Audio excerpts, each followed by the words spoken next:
ओम नमः शिवाय। हर हर महादेव। आप सुन रहे हैं पौराणिक अमृतवाणी द्वारा प्रसारित शिव महापुराण कथा। कथा को सुनने के लिए चैनल को लाइक शेयर सब्सक्राइब कीजिए। आगे की कथा प्रारंभ करते हैं। अथ द्वादशो अध्याय। विष्णु आदि देवताओं तथा पर्वतों द्वारा कार्तिकेय की स्तुति और वर प्राप्ति। देवताओं के साथ कुमार का कैलाश गमन। कुमार को देखकर शिव पार्वती का आनंदित होना। देवों द्वारा शिव स्तुति। ब्रह्मा जी बोले, तारक को मृत देखकर विष्णु आदि देवता तथा अन्य सभी लोग प्रसन्न मुख होकर भक्ति पूर्वक कुमार की स्तुति करने लगे। देवता बोले, कल्याण रूप आपको नमस्कार है। हे विश्व मंगल आपको नमस्कार है। हे विश्व बंधु आपको नमस्कार है। हे विश्व भावन आपको नमस्कार है।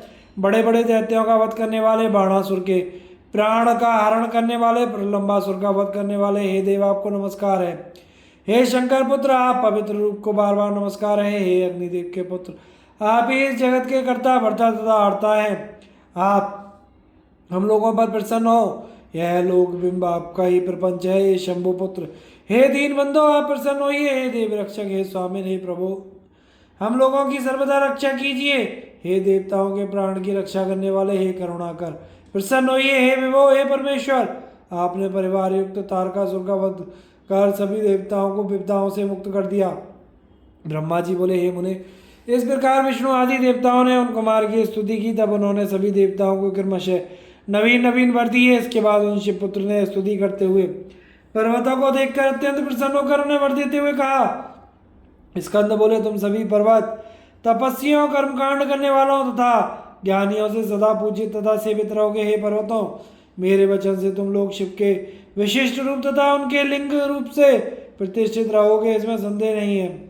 ये पर्वतोत्तम महाभाग जो मेरे नाना हिमालय हैं वे तपस्वियों के को फल देने वाले होंगे। देवता बोले, इस प्रकार आपने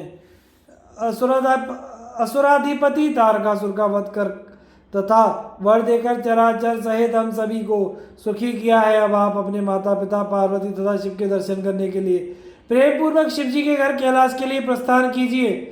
ब्रह्मा जी बोले, ऐसा कहकर विष्णु आदि सभी देवता कार्तिकेय की आज्ञा से बहुत बड़ा महोत्सव कर कुमार को लेकर कैलाश की ओर चले।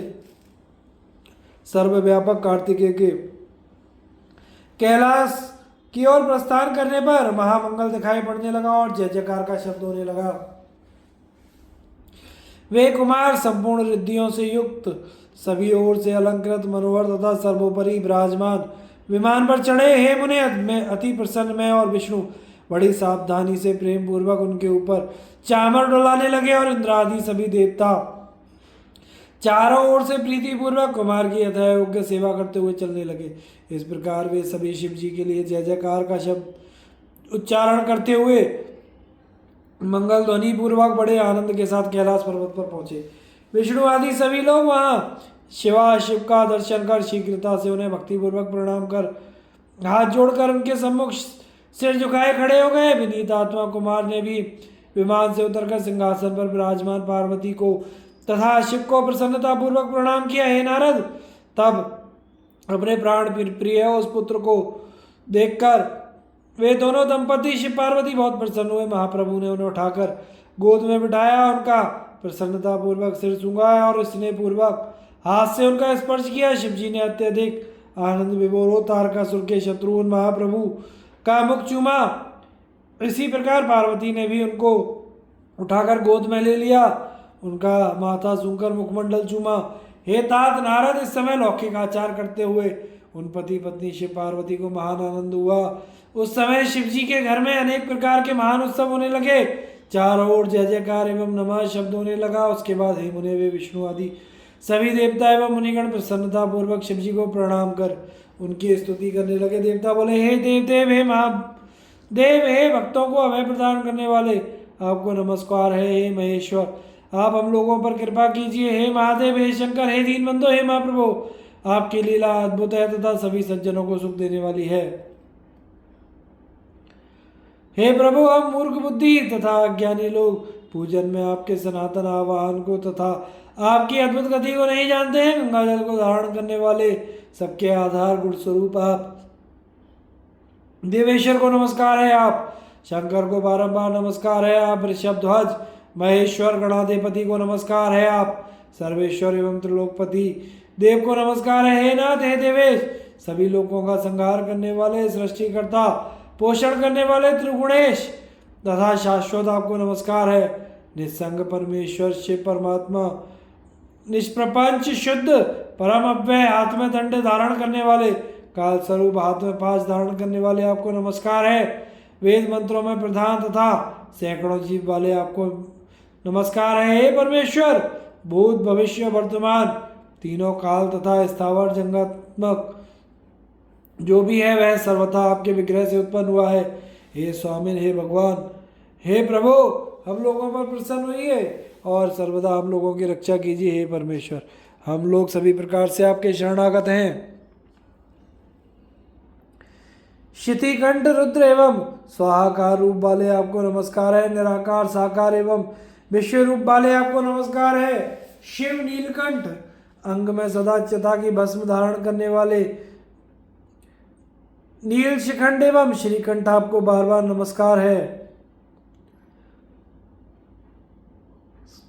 सबके द्वारा प्रणम्य देह वाले, संयम धारण करने वालों पर कृपा करने वाले महादेव, सबके संहारक तथा सभी के द्वारा पूजित चरण वाले आपको नमस्कार है। आप सभी देवगणों में ब्रह्मा है, रुद्रों में नील लोहित है तथा जीवधारियों में आत्मा है। सांख्य मतावलंबी आपको पुरुष कहते हैं। आप पर्वतों में सुमेरु, नक्षत्रों में चंद्रमा, ऋषियों में वशिष्ठ तथा देवों में इंद्र हैं। आप सभी वेदों में ओंकार रूप हैं। हे महेश्वर, हम लोगों की रक्षा कीजिए। आप लोकहित के लिए प्राणियों का पालन करते हैं। हे महेश्वर, हे महाभाग, हे शुभाशुभ को देखने वाले, हे देवेश, आपकी आज्ञा का पालन करने वाले हम देवताओं की रक्षा कीजिए। हम लोग आपके सहस्त्र कोटि तथा शतकोटि स्वरूप का अंत पाने में समर्थ नहीं है। हे देवदेव, आपको नमस्कार है। ब्रह्मा जी बोले इस प्रकार विष्णु आदि समस्त देवता स्तुति करके बारंबार शिव जी को प्रणाम कर उनके सम्मुख खड़े हो गए।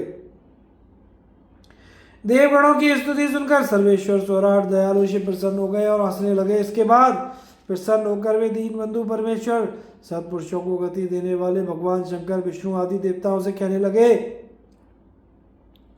शिव जी बोले, हे हरे, हे विदय, हे देवगणों, आप लोग आदर पूर्वक मेरा वचन सुने। मैं सब प्रकार से सज्जनों की रक्षा, आप देवगणों के लिए दया निधि, दुष्टों का संहार करने वाला, त्रिलोकेश, सबका कल्याण करने वाला, भक्त वत्सल, सबका कर्ता, भरता, हरता एवं विकार रहित हूँ। हे देव सत्तमो, जब जब आप लोगों पर विपत्ति आए तब तब सुख प्राप्ति के लिए आप लोग मेरा भजन कीजिए।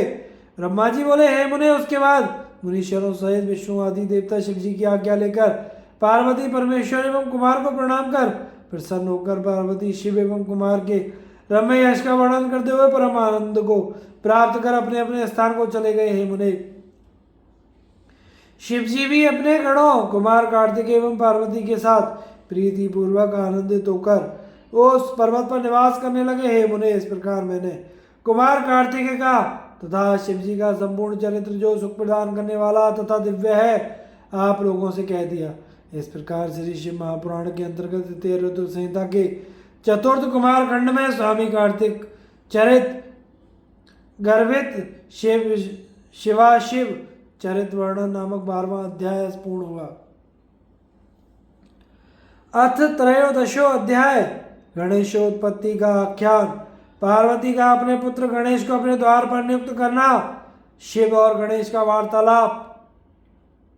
सूत जी बोले, तारक के शत्रु कुमार के अद्भुत तथा उत्तम चरित्र को सुनकर प्रसन्न हुए नारद जी ने ब्रह्मा जी से प्रीति पूर्वक पूछा। नारद जी बोले, हे देवदेव, हे प्रजानाथ, हे शिव ज्ञान निधि, मैंने आपसे कार्तिकेय का अमृत से भी उत्तम चरित्र सुना। मैं गणेश जी का उत्तम चरित्र सुनना चाहता हूँ। उनका जन्म एवं चरित्र अत्यंत दिव्य एवं सभी मंगलों का भी मंगल करने वाला है। सूत जी बोले, उन महामुनि नारद का यह वचन सुनकर ब्रह्मा जी प्रसन्नचित्त हो गए और शिव जी का स्मरण करते हुए कहने लगे। ब्रह्मा जी बोले, कल्प के भेद से गणेश जी का जन्म ब्रह्मा जी से भी पहले कहा गया है। एक समय शनि की दृष्टि पड़ने से उनका सिर कट गया और उस पर हाथी का सिर जोड़ दिया गया। अब मैं श्वेत कल्प में जिस प्रकार गणेश जी का जन्म हुआ उसे कह रहा हूँ, जिसमें कृपालु शंकर जी के द्वारा उनका शिरच्छेदन किया गया था। हे मुने, शंकर जी सृष्टि करता है, इस विषय में संदेह नहीं करना चाहिए। वे सबके स्वामी हैं, वे शिव सगुण होते हुए भी निर्गुण है मुनिशेष। उनकी लीला से ही इस विश्व का सृजन पालन तथा संहार होता है। अब आदरपूर्वक प्रस्तुत चरित्र सुनिए। शिव जी के विवाह उपरांत कैलाश चले जाने पर कुछ समय बाद गणेश जी का जन्म हुआ। किसी समय पार्वती की सखियां जया और विजया पार्वती के साथ मिलकर विचार करने लगी। शिव जी की आज्ञा में रहने वाले नंदी भृंगी हैं, अनेक और असंख्य प्रमथ गण हैं। यद्यपि वे हमारे भी गण हैं, फिर भी शंकर की आज्ञा का पालन करने वाले वे सभी द्वार पर स्थित रहते हैं। स्वतंत्र रूप से हमारा कोई भी गण नहीं है। यदि वे सब हमारे भी हैं, यद्यपि वे सब हमारे भी हैं, किंतु हमारा मन उनसे नहीं मिलता, इसलिए है अनगे। हमारा भी कोई स्वतंत्र गण होना चाहिए थे। आप एक ऐसे गण की रचना कीजिए। ब्रह्मा जी बोले, जब सखियों ने यह उत्तम वचन पार्वती से कहा, तब उन्होंने उसमें अपना हित मान लिया और वैसा करने का प्रयत्न करने लगी।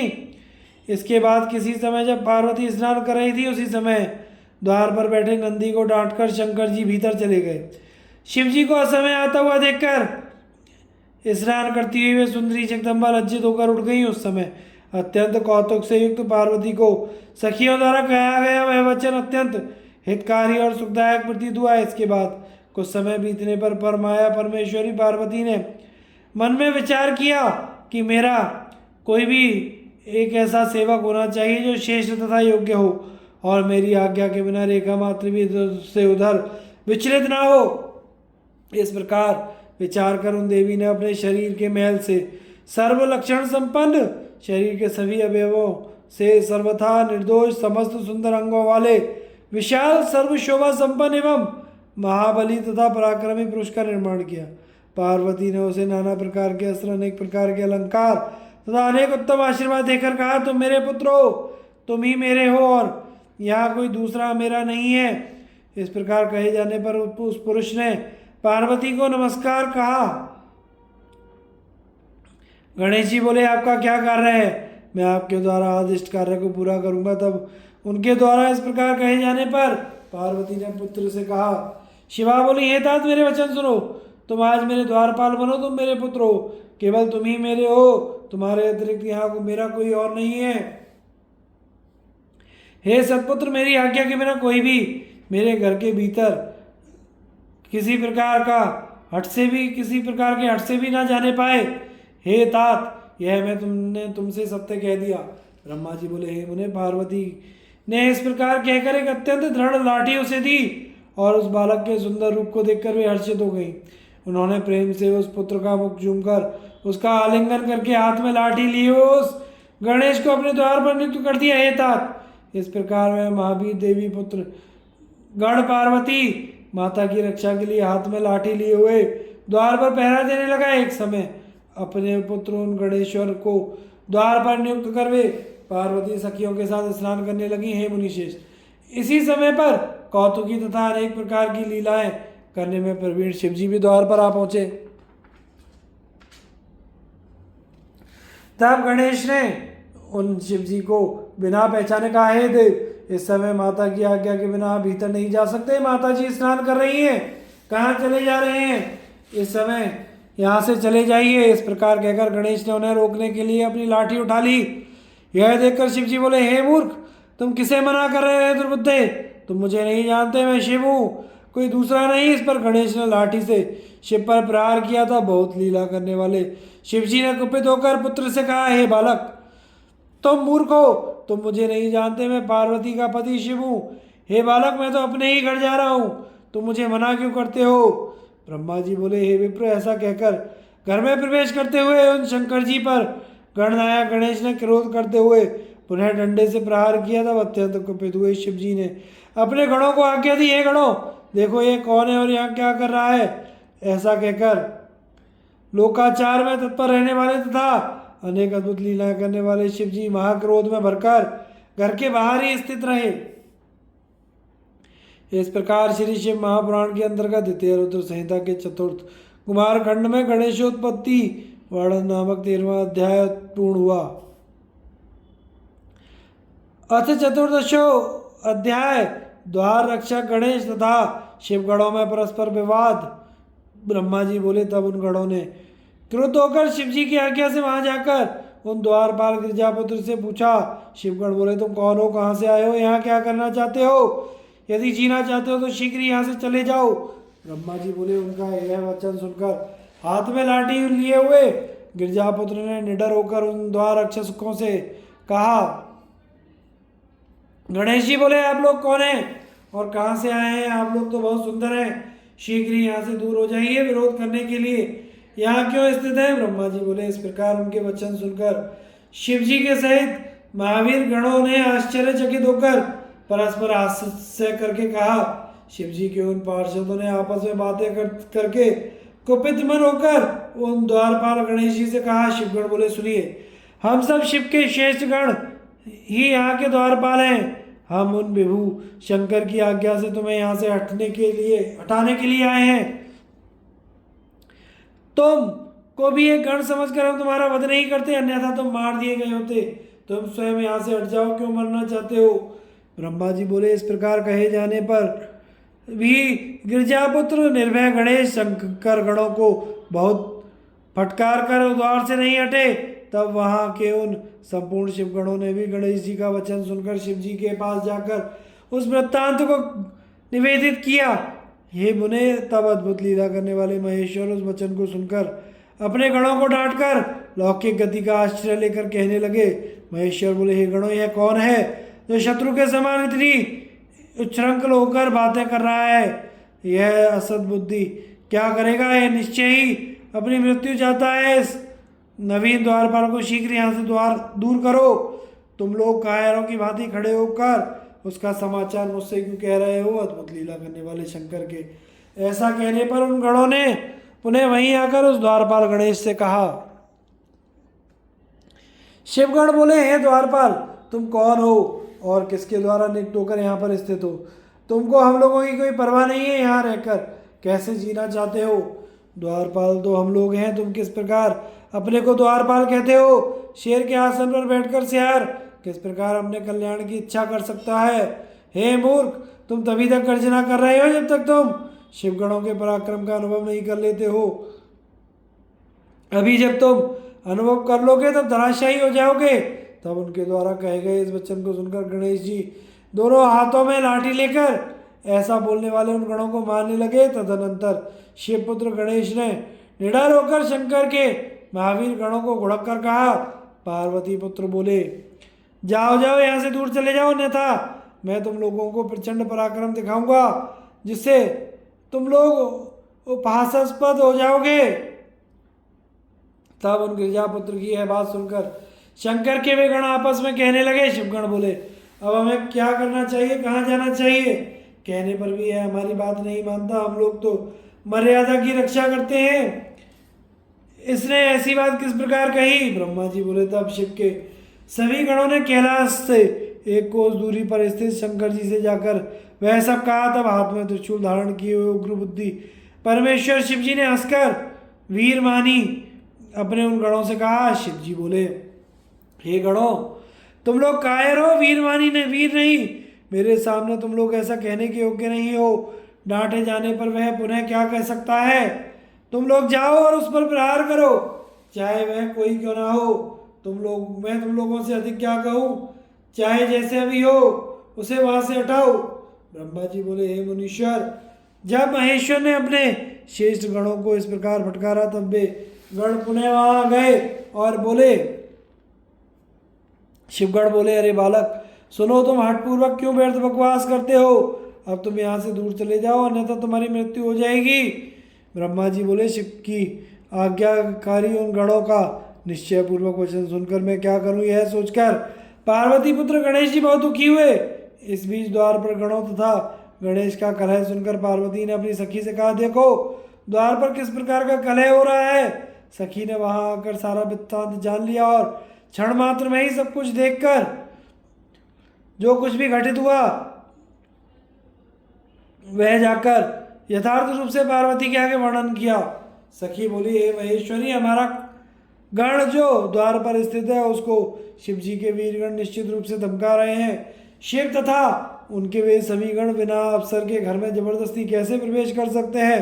यह तो आपके लिए शुभता नहीं है। इस बालक ने बहुत अच्छा किया जो इस कार्य के लिए दुख तथा तिरस्कार आदि का अनुभव करके भी इसने किसी को घर में नहीं आने दिया। इसके बाद इन लोगों में परस्पर विवाद चल रहा है। ये वाद विवाद किए जाने पर वे सुखपूर्वक घर में प्रवेश नहीं कर पाएंगे। हे प्रिय, यदि वाद विवाद किया गया तो मेरे गणों को जीतकर विजय प्राप्त करने के बाद ही मेरे घर में प्रवेश कर सकते हैं, अन्यथा नहीं। हमारे गणों को धमकी देने से इन गणों ने हम लोगों को ही धमकी दी है। इसलिए हे देवी, हे भद्रे, आपको श्रेष्ठ मान का त्याग नहीं करना चाहिए। हे सती, शिव जी तो बंदर के समान सदा आपके अधीन है, वह अहंकार क्या करेंगे?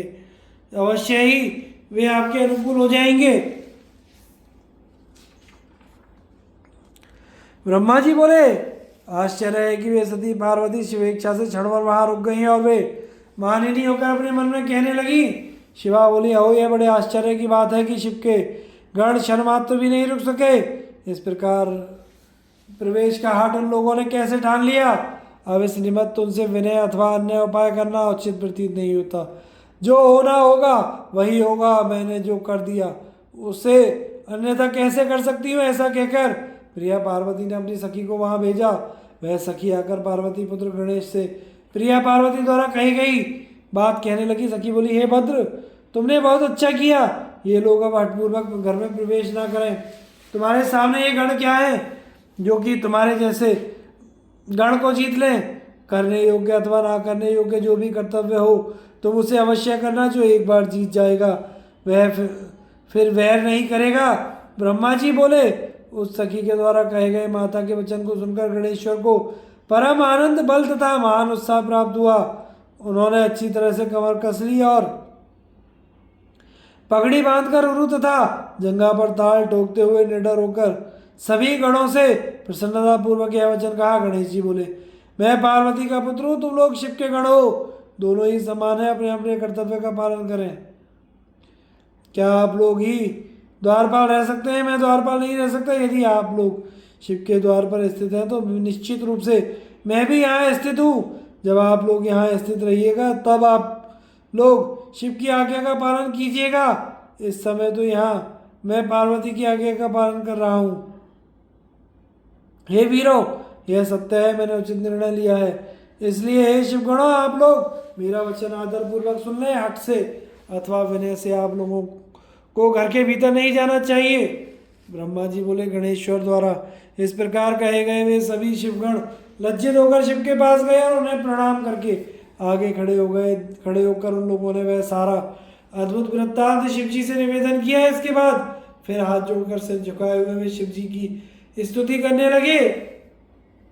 उनके आगे खड़े हो गए। तब अपने गणों द्वारा कहे गए उस समाचार को सुनकर शिव जी लौकिक व्यवहार का आश्रय लेकर यह कहने लगे। शंकर बोले, ये समस्त गणों सुनो, युद्ध करना भी उचित नहीं है, क्योंकि तुम लोग हमारे गण हो और वह बालक पार्वती का गण है। हे गणों, यदि नम्रता प्रदर्शित की जाए तो संसार में मेरी है निंदनीय प्रसिद्धि होगी कि शिव जी सदा स्त्री के वश में रहते हैं और शिव के गण निर्बल है। जो जैसा चाहे उसके साथ वैसा ही बर्ताव करना चाहिए, यही नीति सर्वश्रेष्ठ है। वह अकेला बालक गण क्या पराक्रम करेगा? तुम सब मेरे गण हो और युद्ध में अत्यंत कुशल हो, अतः युद्ध छोड़कर तुम लोग लघुता को कैसे प्राप्त होगे? विशेष रूप से पति के आगे स्त्री को हट कैसे करना चाहिए? हट करके वह पार्वती उसका फल अवश्य प्राप्त करेगी। इसलिए हे वीरों, तुम सब मेरी बात आदर पूर्वक सुनो। तुम लोग अवश्य युद्ध करो, जो हो ना रहे वो कर ही रहेगा। ब्रह्मा जी बोले, हे ब्राह्मण, हे मुनिशेष, अनेक प्रकार की लीलाएं करने में प्रवीण शंकर जी ऐसा कहकर लौकिक गति प्रदर्शित करते हुए चुपचाप हो गए। इस प्रकार श्री शिव महापुराण के अंतर्गत द्वितीय रुद्र संहिता के चतुर्थ कुमार खंड में गण विवाद वर्णन नामक 14वां अध्याय पूर्ण हुआ। आगे की कथा का प्रसारण हम अगले भाग में करेंगे। कथा को सुनते रहिए, चैनल को लाइक शेयर सब्सक्राइब कीजिए। हर हर महादेव।